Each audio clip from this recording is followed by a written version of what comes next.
Sion over railway bridge जे आहे आजपासून बंद करण्यात आलेला आहे। तुम्ही बघू शकता की इथे मोठ्या प्रमाणात बॅरिकेडिंग करण्यात आली आहे आणि सध्या जे आहे गार्डर लावून ते मोठे वाहन जे आहेत जड वाहन त्यांच्यासाठी बंद करण्यात आलेले आहे। मुंबई IITने त्याची तपासणी केली होती। तपासणीमध्ये जे आहेत ते डेंजरस म्हणून आढळला होता। त्याच्यानंतर नवीन ब्रिज तयार होणार आहे म्हणून जे आहेत आजपासून जे आहेत हे सगळे जड वाहन जे आहेत त्याच्यासाठी बंद करण्यात आलेले आहे। तुम्ही बघू शकता की जे जड वाहन आहेत ते इथून जात नाही आहे, त्यांचा मार्ग जे आहेत वळवण्यात आलेला आहे।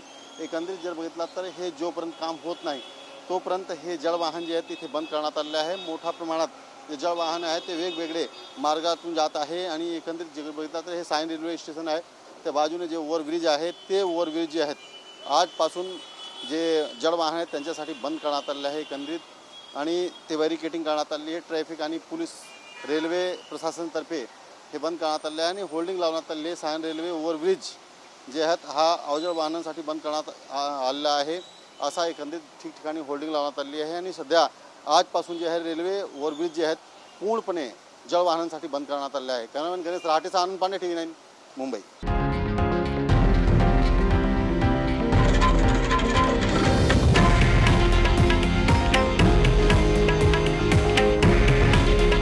हे आहे देशातील नंबर 1 न्यूज नेटवर्क आणि आपण पाहत आहात TV9 मराठी।